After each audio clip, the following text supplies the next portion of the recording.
Hey, hi. In this video series, the third in the feminine energy series, I'm going to be talking about three ways of to help you reconnect with your feminine energy, and this is especially for all those leaders out there, women leaders who are so used to playing the masculine trait or the role, and probably come back home and do the same. So let's see what is it that we need to do to be connected with our feminine energy. So to start with, let me actually define what is feminine and what is masculine energy in terms of the traits, right? So feminine is more to do with, it is the being energy, and in contrast to masculine, which is the doing energy. So what it means is, instead of you being in a rush trying to get things done, you actually are willing to take a step backwards to see, reflect, and you're not really busy doing things, but instead enjoying that which is in front of you or before you, right? So now we are all in the business world, especially the leadership, in the leadership level, women at the leadership level. What happens is that somewhere we are disconnected with our feminine, because it is for us to be successful. It's also understood that if we play the role, or rather be more masculine in our traits, we become a success, right?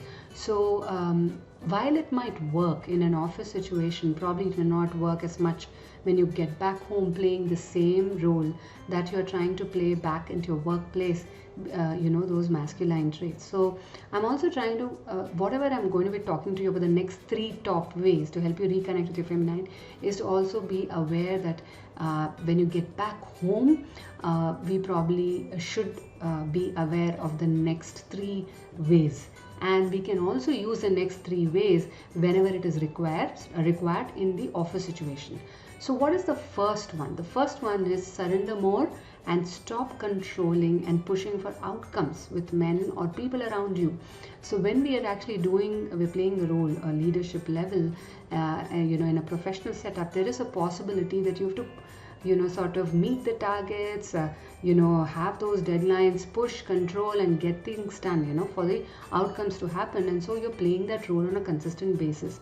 But remember that when you get back home, you need to actually take a step back, because if you continue controlling your husband or your boyfriend or people around you, because you're not there actually making them meet targets, but so you can actually surrender. So what it doesn't mean that you're unintelligent, but what it means is, this is about being a queen. This is about allowing the man to feel like a man when it is needed. So because that's what they like, when you make them feel like a man in your presence, that happens with surrender, right? So instead of pushing and sort of taking control of everything, this is one thing that you can do back home, especially for those women leaders, right? The second very important thing is, we need to be in touch with our feelings. So whenever people come and ask you as to, the relationship is not working, or I have lost the whole connect, one question that we need to ask ourselves is where is that connection gone within ourselves? Are we connected to our own hearts? If we are connected to our own hearts, then getting back home and playing, that which is close to our heart becomes easier, right? So I would like to read this. Like, as women, we are the emotional leaders in our actually relationships, and we, to re-establish connection with our men's hearts, and experience emotional depth and fulfillment in our marriages and interactions with men, we first must re-establish connection with our own hearts. So the moment we do that, then we will reach this level of getting out of your head and connect more with your feelings, because that's when then we feel more. You will see that you're getting in touch with your feminine energy. The last thing and the most important thing is, slow down and be present in the moment.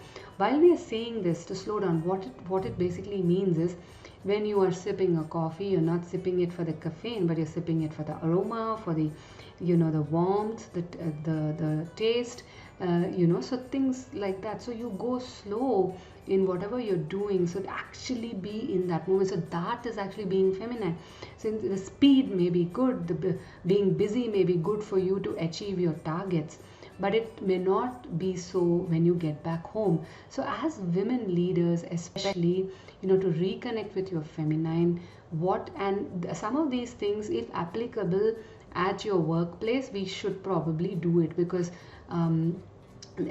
we all know that we are working in a male dominated environment, and if some of these ways work for us to be a magnet in the office, why not? We should use that. And similarly, we should be very aware that when we come back home, we cannot be like the way we were in office, controlling and not being connected with our feelings, and being very busy and speeding all the time.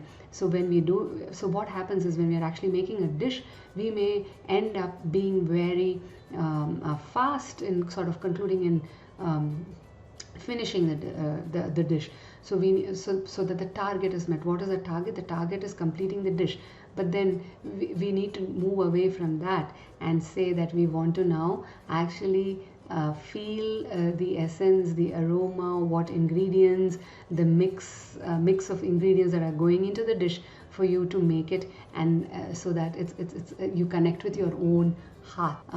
Be in the moment, slow down, especially as women leaders. If we do this, then we connect with our men relationships. So the more we do that, the better we are balanced, connecting with the masculine and feminine traits. Because as leadership, in the leadership level, we have a highly developed sort of a masculine trait. For success, probably we have created that for us to happen, but we need to be aware and balance the highly developed masculine trait with the feminine energies of being receptive, soft, and it is nothing but the strength of the feminine energy.